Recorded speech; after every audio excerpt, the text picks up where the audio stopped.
Hi, I'm William Spaniel. Let's learn about international relations. Today's topic is anarchy. So in the last video, we were talking about sovereignty and what happens when one sovereign violates the sovereignty of another one. What happens then? So the big question in this video is who's sovereign over the sovereign? And the best answer is that no one is. There is no police force in the world that comes and takes care of one sovereign's problem when it has a problem with another sovereign. There's just nothing of that effect.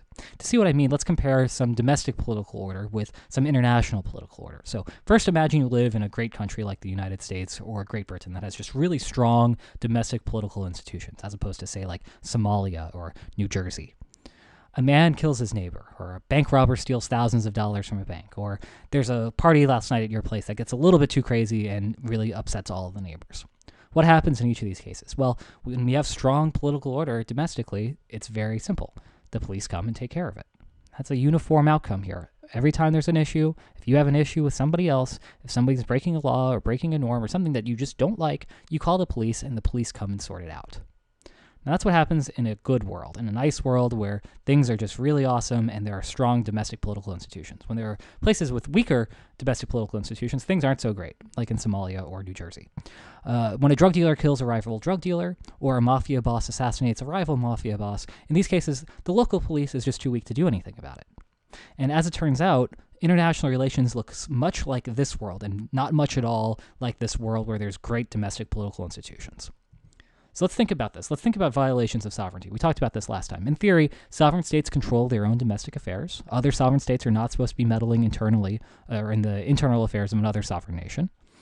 But states violate all this all the time. We saw a couple of examples in the last video, like the United States going into Pakistan and killing Osama bin Laden, and NATO meddling in Libya. And also, if we go back a little bit further, we can talk about the Soviet Union invading Czechoslovakia in 1968.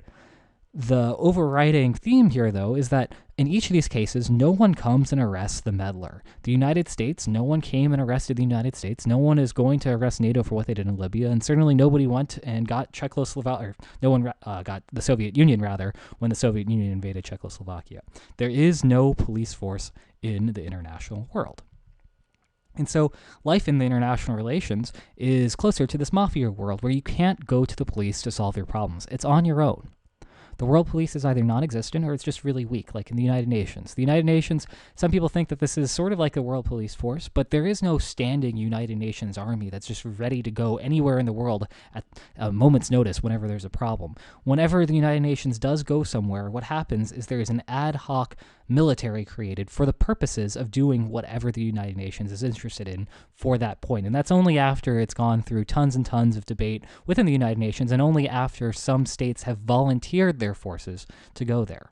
So that's not a really strong police force. It's not actually there. You don't know if it's going to be there. It's only going to be there if people vote it to be there in the United Nations and people actually volunteer their citizens to go there and take care of business. It's not a steady police force like you think of in your actual country when you have a problem personally. And we call this sort of world anarchy. The definition of anarchy is the lack of political authority. That's the system in place in the world where there is no police force. Now, in international relations, this implies that no sovereign is sovereign over the sovereign. You're on your own. And for that reason, a lot of people will call this a world of self-help if you read the literature on international relations, that anarchy is a world of self-help. So if something goes wrong, you're basically stuck with three options. You can either, if you have a problem, you can either go solve it on your own, or you can convince a friend to help you out. Somebody who's big and strong and bigger and stronger than you are, the guy who you want to bully. The third choice, of course, is that you just shut up and don't do anything about it. Because at the end of the day, there is no government that's going to come and rescue you. There is no government that's going to deploy a police force guaranteed for you to fix the problem. Now, it's worth noting here that anarchy is not chaos. It doesn't imply chaos. I think when you hear that word anarchy, the first thing that comes to your head is just a world of absolute chaos. And that's not what anarchy implies. I mentioned this in the last video, but a fun fact is that most states, most of the time, are not fighting each other. Peace is prevalent in this world, not fighting.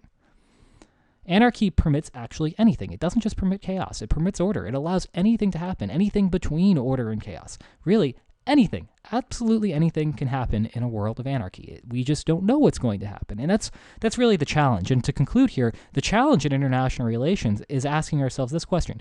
If anything can happen, how do we predict or explain outcomes? Anarchy is an absolutely trivial explanation. It explains everything and therefore explains nothing. And if we are going to be political scientists, emphasizing that word scientists, we need to be able to explain things and we need to be able to predict things. And we can't do that with just anarchy alone. And so we're going to start trying to move toward understanding and predicting things in the next video. Thank you for joining me here, and I'll see you next time. Bye.